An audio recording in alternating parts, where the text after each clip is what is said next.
প্রিয় দর্শক, আপনারা দেখছেন মিউজিক ইলেকট্রনিক্স টিপস। সুপ্রভাত বলি, গুড মর্নিং বন্ধুরা। আজকে আমি একটা টিসিএলের কাজ দেখাচ্ছি, যেটা হচ্ছে অ্যান্টেনারে কাজ করছে প্লাস হচ্ছে কর্ডলেস। তো কী প্রবলেম হয়েছে করার জন্য আমি আগে থেকেই খুলে রেখে দিয়েছি। এতে স্ক্রু বলতে কিছু ছিলও না, আমি পাইও নি, তবু আমি খুলেছি। ইনসাইডে দুটো স্ক্রু দেখতে পেয়েছি, কিন্তু কোন সময় কেমনভাবে যে এটা কেউ খুলে ফেলেছিল তা জানি না, হয়তো জানতো না। তো প্রথমে যে মিস্ত্রি খুলেছে সে 1 2 3 তিনটে স্ক্রু দেখতে পায়নি, সে ভেঙেই ফেলেছে।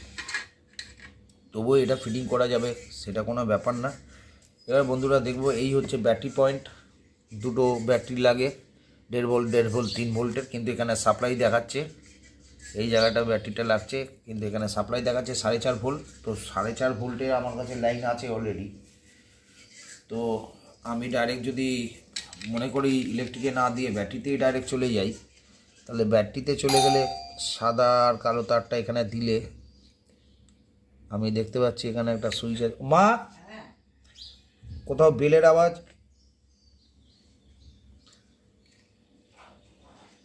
এখানে ব্যাটারি লাইনে দেখতে পাচ্ছি না কিছু।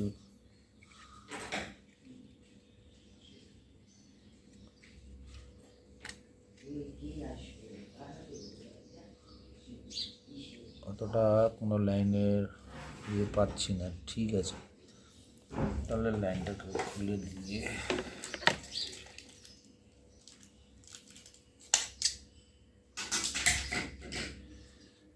আমি একটা নোকিয়া চার্জার পেয়েছি আগেকার। এই নোকিয়া চার্জারটা লেগে যাবে কাজে।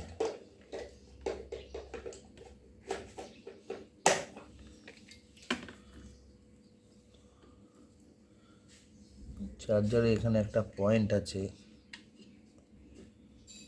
হ্যাঁ এই পয়েন্টটা, এই চার্জারটা গেছে। হ্যাঁ বন্ধুরা, চার্জার পয়েন্টে লাইন পেয়েছি। সুতরাং হ্যাঁ, এই পয়েন্টটাই লাইন আছে, এটা দিয়ে ব্যাটারিও চার্জ হয়ে যাচ্ছে, কিন্তু ব্যাটারি লাইন দিয়ে এটা জ্বললো না। আমাকে এই সার্কিটটা এখন চেক করতে হবে। কি নেক্সট ভিডিওতে আমি আপনাদের কাছে আসছি, এটার কি ব্যাপার আছে আমি বলছি, দেখে থাকুন। এইগুলো এর জ্যাক, আর এই জ্যাকটার সম্বন্ধে আমি অলরেডি অনেক আগে মন বলছে আমি ভিডিও করেছিলাম, তবে এই জ্যাকটার সম্বন্ধে আমি আর একটা ভিডিও আমি আনছি।